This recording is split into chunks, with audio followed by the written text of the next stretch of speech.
Se você gosta de cinema, é bem difícil você não gostar de Titanic. Esse ano, um dos maiores filmes de todos os tempos completa 25 anos de lançamento. Com toda certeza, Titanic foi um dos filmes que consolidou e carimbou a carreira do diretor James Cameron e mostrou até onde o diretor poderia ir para garantir a qualidade da produção de um filme. Claro, quase beirando a loucura, não só dele, mas também de todos os executivos das empresas envolvidas nesse projeto.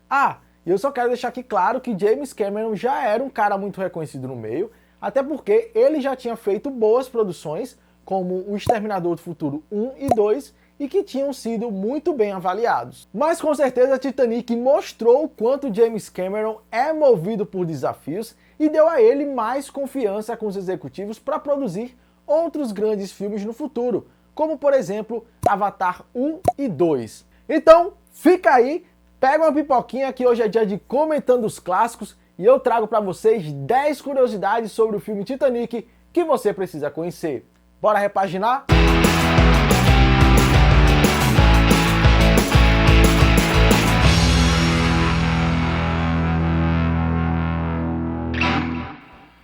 Salve, salve meus amigos, tudo bem com vocês? Eu sou o Júnior Ventura, sejam todos muito bem-vindos e bem-vindas ao Repaginando. Só para você ter uma noção, Titanic foi a maior bilheteria de todos os tempos durante 12 anos. E só foi superado por outro filme do próprio James Cameron, Avatar.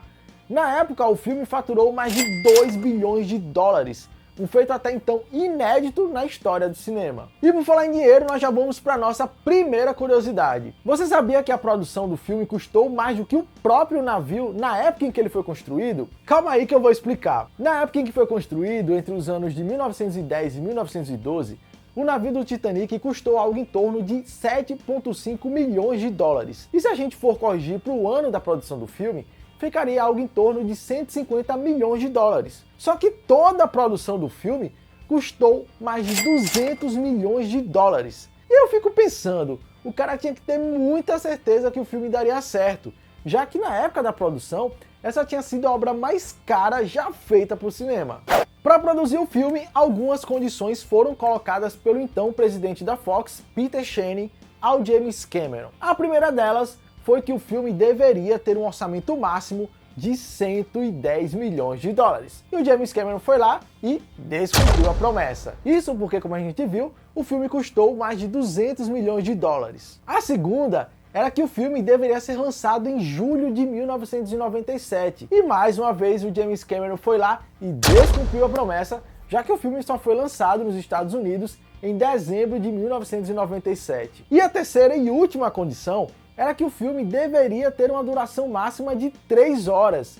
E o James Cameron foi lá e descumpriu a promessa mais uma vez, já que o filme tem um total de 3 horas e 14 minutos. Tá, essa até que não fez tanta diferença assim, mas não deixa de ser uma promessa quebrada com o chefão da Fox, né? E todas essas promessas não cumpridas só aconteceram por conta de toda a complexidade em se produzir um filme gigante como aquele. E por falar em gigante, se você acha que hoje o filme de 3 horas e 14 minutos é um filme grande, se liga só nisso. Quando o diretor James Cameron e o pessoal da edição foram fazer o primeiro corte bruto do filme, toda a obra tinha ficado com incríveis 36 horas de duração. Claro que nesse primeiro corte vão algumas coisas que não são tão importantes assim, algumas imagens de preenchimento, e tudo isso é tempo em tela que vão se somando ao filme. Mas depois de muito trabalho, o diretor junto com os técnicos de edição vão cortando tudo e deixando o negócio mais curtinho, mais redondinho, até o resultado final que a gente está acostumado a ver. Então, quando você encontrar um filme longo assim, agradeça, poderia ter sido bem pior. E para garantir que todas essas ideias mirabolantes de James Cameron dessem certo, a Fox precisou construir um novo estúdio para que o resultado final do filme ficasse exatamente como Cameron previa. Para isso, a Fox comprou um terreno com mais de 40 acres de terra lá no litoral sul do México para construir um tanque, além, claro, de comportar todo o cenário, a equipe de filmagem e tudo o que essa produção precisava. E tudo isso foi necessário porque, acredite, o navio tinha quase a mesma escala do original. No final, o tanque comportava mais de 60 milhões de litros d'água. É é muita água. O engraçado é que apesar de tanta água e do tamanho desse tanque, a profundidade do local não era tão profunda assim. Grande parte da piscina tinha aproximadamente aí 1 metro de profundidade. Claro que tudo isso era também para garantir a segurança de todo mundo, principalmente dos figurantes durante a cena do naufrágio. Ainda bem, né? Já pensou o desespero de um monte de gente quase se afogando de verdade enquanto as cenas eram gravadas? Eu nem queria estar lá para ver. Já dá para perceber até aqui que o James Cameron é bem persistente e insistente quando quer produzir uma coisa com qualidade, né? Mas se liga só nessa próxima curiosidade. Para produzir o filme, James Cameron queria visitar o naufrágio do Titanic e queria aproveitar essas viagens para filmar um pouco do local e colocar essas imagens dentro do longa. O problema era que não existia na época nenhuma câmera que suportasse a pressão de mais de 4.000 metros de profundidade no oceano. Ou seja, era uma missão quase impossível, mas não para o James Cameron. Ele foi lá, se juntou com a Panavision, que é uma fabricante de câmeras para cinema, e juntos eles criaram uma câmera que suportasse a pressão de 4.000 metros de profundidade. A câmera precisava ficar do lado de fora do submarino e se movimentar para fazer essas imagens, o que também foi um grande desafio para a época. Mas claro, no final deu tudo certo e a câmera funcionou como planejado. O detalhe é que ela só podia ficar àquela profundidade por aproximadamente 12 minutos. Ou seja, depois desse tempo,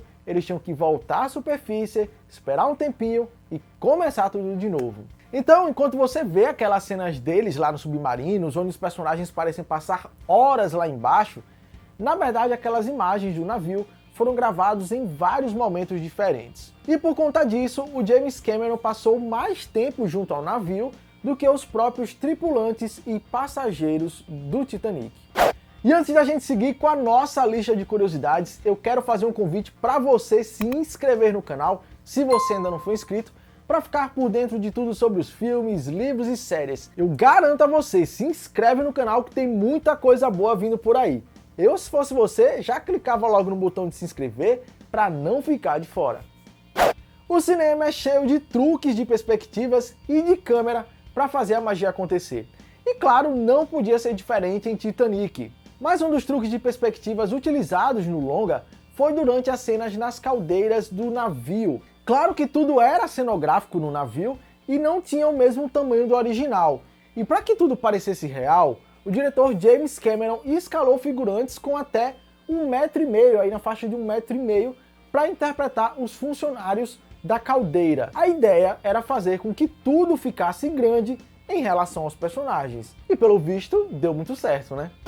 Quando se vai produzir um filme, nem tudo sai como esperado. Vez ou outra, alguma coisa vai sair com algum erro ou com alguma falha. Sabe aquela cena que a Rose está deitada na porta depois do coitado do Jack ser deixado de lado para virar comida de tubarão? Pois é, naquele instante Rose olha para o céu e fica olhando para as estrelas. O interessante é que no primeiro momento, as estrelas que aparecem na cena não deveriam estar lá. O astrônomo Neil Tyson, quando assistiu pela primeira vez, percebeu que aquilo não estava certo. Pois é, daí ele enviou um e-mail muito chateado e muito putaço para o James Cameron, porque segundo ele, as estrelas não seriam aquelas naquele momento do ano em que o navio naufragou, e nem naquela parte do Oceano Atlântico. O e-mail foi tão desaforado que o James Cameron desafiou o Neil a provar quais eram as estrelas que estavam no céu naquele momento. Dias depois, o Neil provou quais eram as estrelas que estavam no céu naquele momento e naquele local em que o navio afundou. Pois é, como não tinha como rebater com um astrônomo renomado,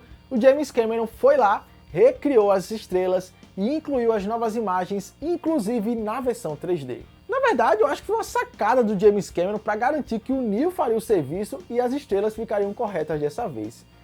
Eu, pelo menos, teria feito isso.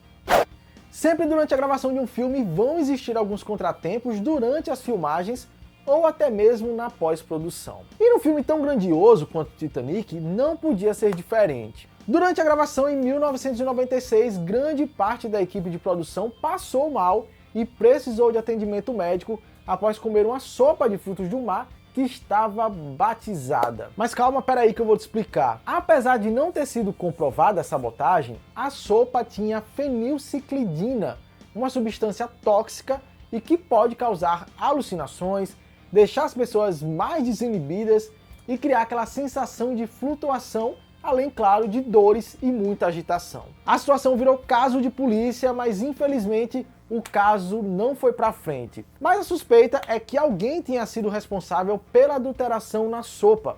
Isso porque, uns dias antes, algumas pessoas foram demitidas pelo James Cameron e algumas reclamavam do estilo frenético e bem exigente do diretor. Aí já sabe, né? Alguém foi lá e quis estragar o filme do cara. Ao todo, mais de 80 pessoas passaram mal e sentiram os efeitos alucinógenos da sopa. Mas como nada foi comprovado, o caso foi deixado de lado. Outro caso que também deu ruim durante as gravações foi com a Kate Winslet, a Rose. Isso porque ela se recusou a usar roupa térmica que protegia do frio durante as gravações na água. E por causa disso, ela pegou uma pneumonia e por pouco ela não abandonou a produção do filme. Mas claro, depois de uma breve recuperação, ela voltou para a produção do filme e ficou tudo certo. Ainda bem, né? E nem adianta você pensar, mas as cenas da água são lá no final, ela teve tempo suficiente para se recuperar. Gente, primeiro que doença é doença. E segundo que um filme ele nem sempre é filmado de uma forma linear. Às vezes ele é filmado de trás para frente ou de uma forma bem aleatória.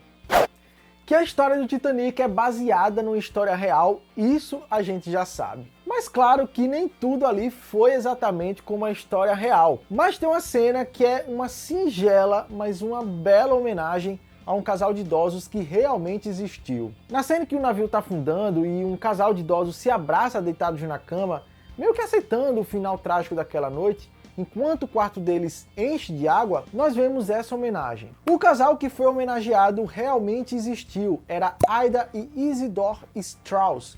Eles eram alemães, mas tinham grandes negócios varejistas lá em Nova York. Eles voltavam de uma viagem de negócios no exterior quando o Titanic afundou. E como as mulheres e as crianças foram as primeiras a serem colocadas nos botes salva-vidas, Ida se recusou a entrar no bote sem o seu companheiro, cedendo o lugar dela para sua empregada, que apesar de estar numa classe menor, teve o seu lugar garantido graças a Ida. E segundo a própria funcionária, Ida disse que se recusaria a ir sem o marido.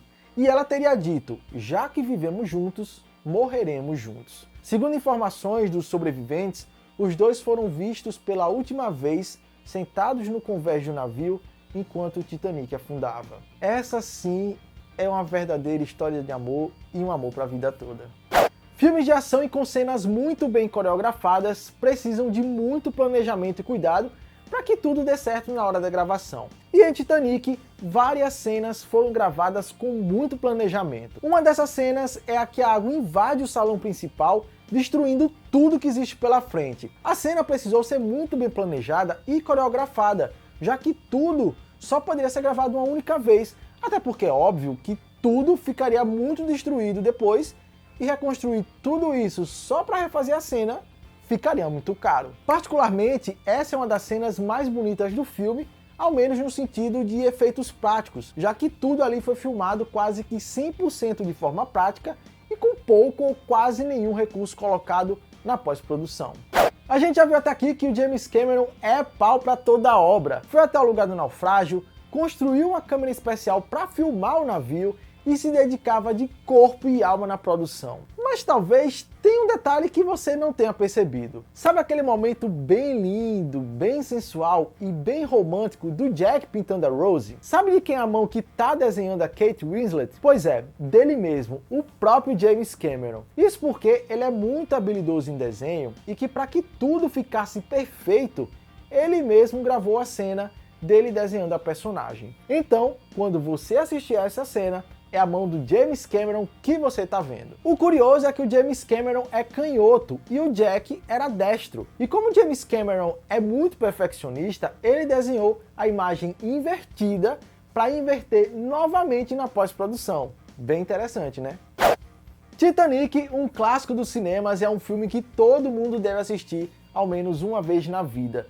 Não só para se encantar com história linda, cheia de sonhos e conhecer um pouco da história da humanidade e de um gigante dos mares que teve um fim trágico naquela noite de abril de 1912, mas também para conhecer de perto toda a grandiosidade e a genialidade de um diretor magnífico que é o James Cameron. Titanic chega mais uma vez aos cinemas para celebrar os 25 anos de lançamento, Por isso, se eu fosse você, não perderia por nada. E pra você, qual a melhor cena de Titanic? Deixa aqui embaixo nos comentários porque eu quero saber. E antes de terminar esse vídeo, eu deixo como indicação aqui do lado um outro vídeo do canal, onde eu falo sobre outro clássico dos cinemas, O Poderoso Chefão. Por hoje é só, meus amigos e minhas amigas, um grande abraço pra todo mundo e até o nosso próximo vídeo. Fui!